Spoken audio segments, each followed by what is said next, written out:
अस्सलामुअलैकुम। की होया मेरे भरा जी? की होया? चैन टुट गई ते हुण एह्दा की हल है? एक मिनट सबर करो।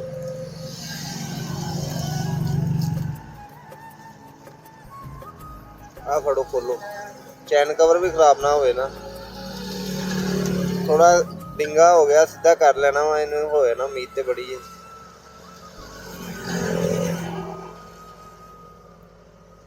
कोई चोट वगैरह तो नहीं ना लगी? जिद्दां टुटी पई आ वेखो चैन कवर कितना टेढ़ा होया। चलो अलहमदुलिल्लाह।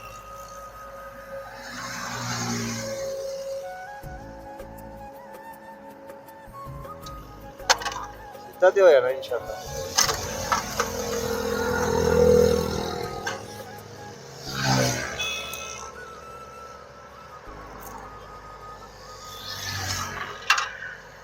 ਤੁਹਾਨੂੰ ਇਹ ਕੱਪੜਾ ਦਵਾਂ ਕੋਈ ਹੱਥ ਨੂੰ?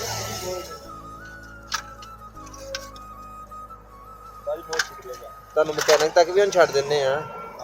ਪਿੱਛੇ ਤੁਹਾਨੂੰ ਮਕੈਨਿਕ ਤੱਕ ਛੱਡ ਦਿੰਨੇ ਆ। 92 ਆਪਾਂ ਨੂੰ ਜਾਣਾ ਪੈਣਾ ਹੈ। ਹਾਂਜੀ ਤੁਸੀਂ ਉੱਪਰ ਬੈਠੋ ਤੇ ਮੈਂ ਧੱਕਾ ਲਗਾਉਣਾ ਪਿੱਛੋਂ। ਸਹੀ ਹੈ, ਇਹਨੂੰ ਨੀਚੇ ਰੱਖ ਲਿਓ ਆਪਣੇ।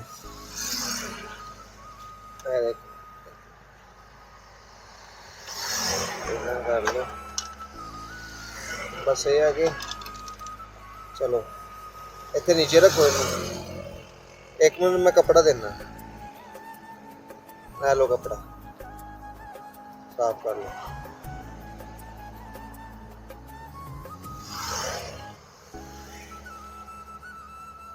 चलो घुमाओ इन्हें।